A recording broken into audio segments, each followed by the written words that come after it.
Hi, this is April Wrights with a continuation of my presentation related to drug company gifts to the medical professionals and utilization of their marketing techniques. I was closing with my former presentation with not wanting to jeopardize what I have placed of value within my family and within my job and my profession for trivial gifts, such as pads, paper, pencils, mugs, such things as that.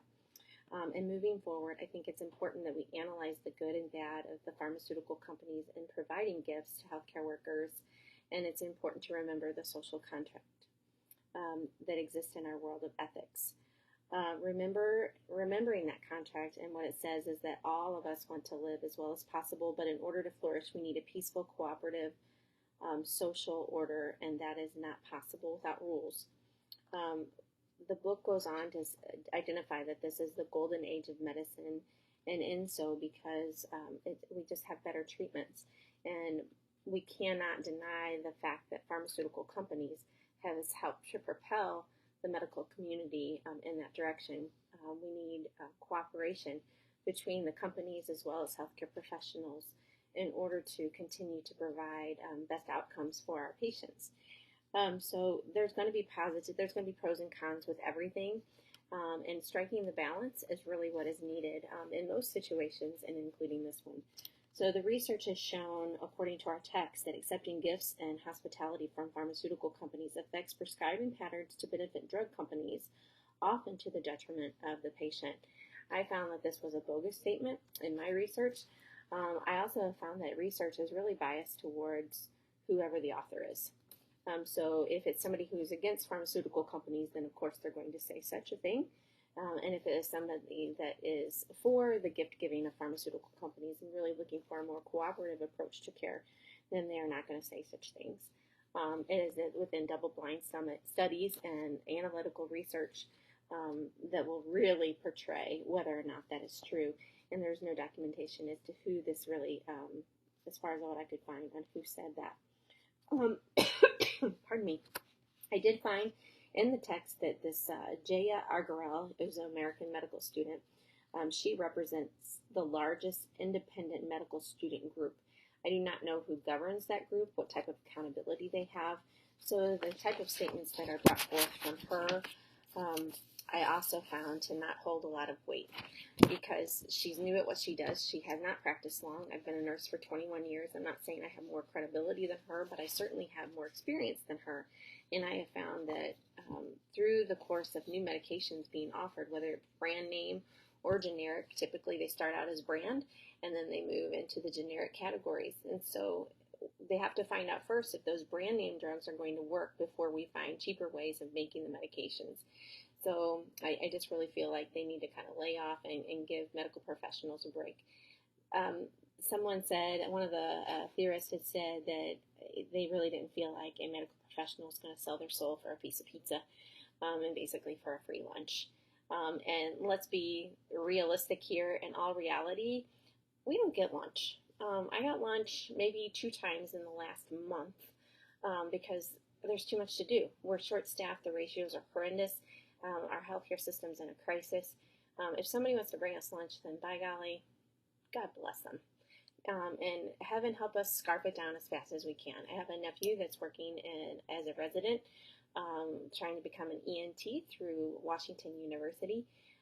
He started the residency program last month, and I talked to him as part of my research as well, and asked him last week how many hours he worked. It was 96 hours. I asked him how many times he got a lunch. He said, well, Aunt April, if you consider eating a protein bar as a lunch and having that be spread out throughout the course of the day, then sure, we'll count that as a lunch. But really, we don't get to eat. So let's be respectful, and that goes right along with many of the ethics that we talked about in our text as well. So moving forward, another argument within the case was that free samples that are given to patients, does this really help them? Some of the people said, hogwash, there's no way, because eventually the patient's going to have to pay for them sooner or later. I find, and I have myself been helped I had a diagnosis of cancer. I was helped with studies, and those studies were free, and those studies were represented by pharmaceutical companies. They were financed by them, and I am thankful, and I'm here in part because of that. So to say that that's hogwash, that would be saying that my life is hogwash and the children that I adore is hogwash. So I'm just not going to lean in that direction, but that's just my stance. So when we talk about the contributions of pharmaceutical companies, again, the balance is just ever so important. The American Medical Association, they did draft guidelines on gift giving, and they talked about let's reach a middle ground, minimal value, contexting, a further patient care and medical education. They thought that that was very important, that the education be provided with the pharmaceutical companies when they come in, that it would be of an educational base, that it's not, hey, here, buy this, but let me tell you about this drug and its side effects. Some people feel like the pharmaceutical representatives are not savvy enough in their information. They don't feel like they're technical enough. They don't feel that they have the credibility to provide education to a doctor or a nurse.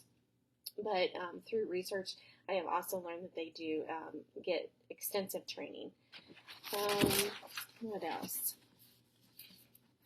When we talk about rules, as far as that social contract, we need to have somebody that does govern them. And those do take place under the American Medical Association, along with the individual governing bodies for both medicine and nursing. In closing, most physicians admit that they attend drug-sponsored lunches for food, and they say that that it is an opportunity. AprilR, the medical professional that was a student, she said it's just taking a bribe, whereas the medical professionals say actually it's just taking food. It's not really taking a bribe because they're not changing their practice. My assumption is that the majority of us want to be paid, that we don't get up and go to our work for just volunteering our services, but there's incentives involved. And so in that, most companies work the same way. We need incentives to strive to be better.